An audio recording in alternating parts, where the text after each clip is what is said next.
प्रधानमंत्री कार्यालय के प्रमुख सचिव पी.के. मिश्रा और सलाहकार भास्कर खुल्बे बद्रीनाथ धाम पहुंचे। उनके साथ पीएमओ के संयुक्त सचिव मंगेश घिल्डियाल समेत तमाम वरिष्ठ अधिकारी मौजूद थे। इस दौरान पीएमओ से आई टीम ने पहले बद्री विशाल के दर्शन किए। अधिकारी भगवान बद्री विशाल की स्वर्ण आरती में शामिल हुए और उनका आशीर्वाद लिया। इसके बाद मंदिर समिति ने अधिकारियों को भगवान बद्री विशाल का प्रसाद भेंट किया और इसके बाद ही पीएमओ के सीनियर अधिकारियों ने बद्रीनाथ धाम मास्टर प्लान योजना के तहत हो रहे कामों की प्रगति की समीक्षा की। टीम के निर्देश है कि पीएम नरेंद्र मोदी के विजन के मुताबिक सभी काम तय समय पर पूरे होने चाहिए।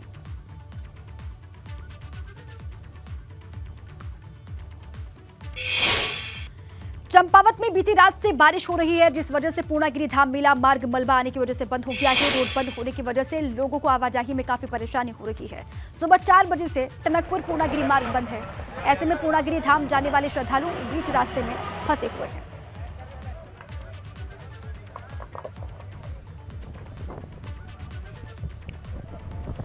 चंपावत में बीती रात से लगातार बारिश और पूर्णागिरी धाम मेला मार्ग जो है वो मलबा आने की वजह से बंद है। आवाजाही लोगों की रोक दी गई है। सुबह 4 बजे से ही ये कहा जा रहा है ये पूरा रास्ता बंद है।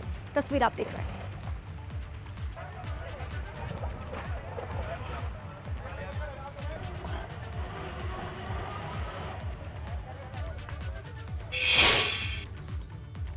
जोशीमठ में अलकनंदा नदी का जलस्तर काफी बढ़ गया है। जलस्तर बढ़ने से बद्रीनाथ यात्रा में नदी किनारे पर चल रहे मास्टर प्लान के काम बंद हो गए और नदी के घाटों पर रिवर फ्रंट के काम चल रहे थे। नदी का जलस्तर बढ़ने से पानी यहां तक पहुंच गया और जानकारों का कहना है कि गर्मी बढ़ने के साथ ही ग्लेशियर्स पिघलने लगे हैं, जिस वजह से अलकनंदा नदी का जलस्तर बढ़ गया है।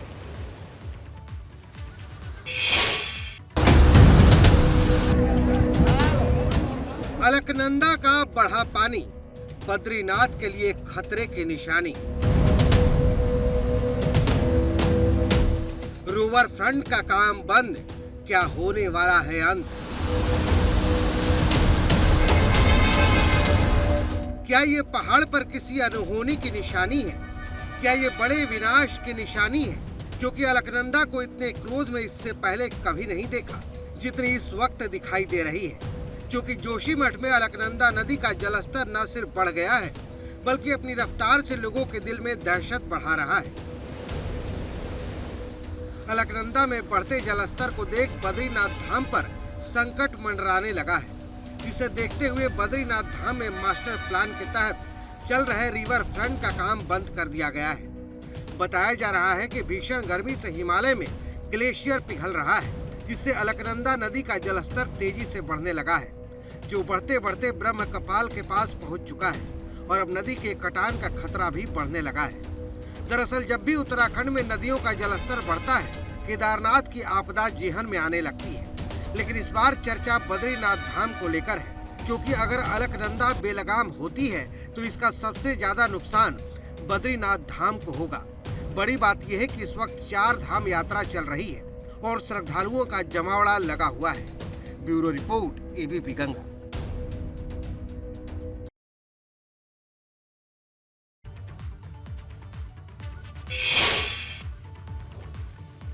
अब आगे बढ़े। केंद्रीय रक्षा राज्य मंत्री अजय भट्ट पंतनगर के दौरे पर पहुंचे और इस दौरान अजय भट्ट ने पंतनगर एयरपोर्ट एडवाइजरी समिति की बैठक में हिस्सा लिया।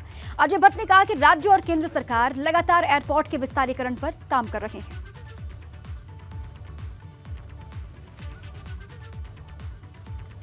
बैठक पंतनगर एयरपोर्ट एडवाइजरी समिति की, जिसमें वो शामिल हुए, तमाम बड़ी बातों का जिक्र भी किया। राज्य और केंद्र की सरकार एयरपोर्ट के विस्तारीकरण को लेकर जो काम कर रहे हैं उसको विस्तार से सबके सामने अजय भट्ट ने रखा और पंतनगर से फ्लाइट बढ़ाने की कोशिश चल रही है, इसको लेकर भी काम तेजी के साथ किया जा रहा है, इसका भी उन्होंने जिक्र किया।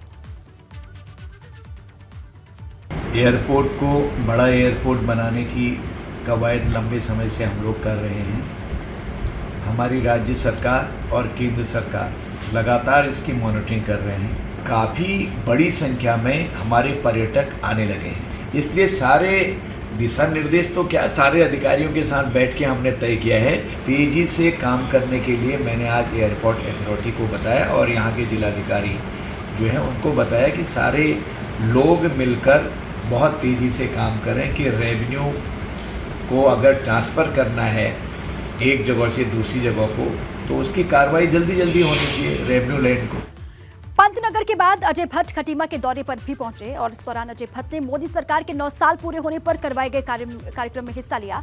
मोदी सरकार के 9 साल पूरा होने पर उत्तराखंड में महासंपर्क अभियान चल रहा है। इस दौरान अजय भट्ट ने नानकमत्ता में पार्टी कार्यकर्ताओं से भी मुलाकात की। अपने लोगों के बीच में हमारे सभी कार्यकर्ता, जिस तरह से मैं इस समय नानकमत्ता की बाजार में हूँ, इसी तरह से पूरे प्रदेश में और देश में जगह जगह पर कार्यकर्ता लोगों के बीच में जाकर अपने 9 साल की उपलब्धियां, जब से मोदी जी आए हैं, मोदी जी के आने के बाद भारत का कायाकल्प हो गया। आप जानते हैं, जन जन को पता लगना चाहिए। जैसे मैंने प्रतीकात्मक यहाँ पर आज शुरुआत करी है, हमारे कार्यकर्ता ऐसी शुरुआत गांव-गांव में करेंगे। जो जिस गांव का रहने वाला है, हर घर जाएंगे, लोगों को समझाएंगे और लोगों को पता है ही वैसे देश की स्थिति कितनी अच्छी है। पाकिस्तान में तो तलवारें चल रही हैं, लोग मर रहे हैं आटे के लिए। जो जिसने चित्र देखा होगा, आटे के लिए वो कहता था एटम बम मार देंगे भारत में, आज आटा एटम बम हो गया। और हम लोग जिस दिन से कोरोना आया 80 करोड़ और इस समय भी 80 करोड़ लोगों को मुफ्त में राशन दे रहे हैं। वन मंत्री सुबोध उनियाल के कोटद्वार पहुंचने पर भाजपा कार्यकर्ताओं ने उनका जोरदार स्वागत किया और मंत्री सुबोध उनियाल ने कोटद्वार में लाइफलाइन कहे जाने वाले लालढांग चिलरखाल मोटर मार्ग को लेकर कहा कि यह मामला हाईकोर्ट में चल रहा है। सुबोध उनियाल ने कहा कि सरकार की पूरी कोशिश है कि इस मार्ग का निर्माण जल्द से जल्द पूरा हो जाए।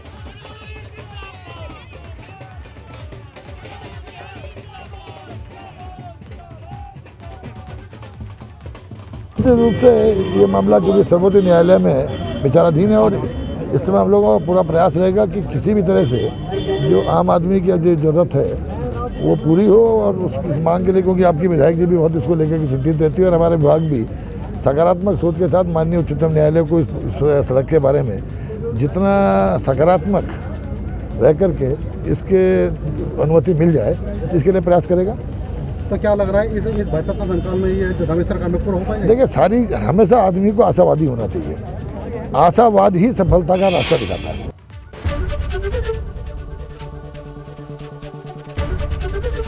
एबीपी गंगा, खबर आपकी, जुबान आपकी।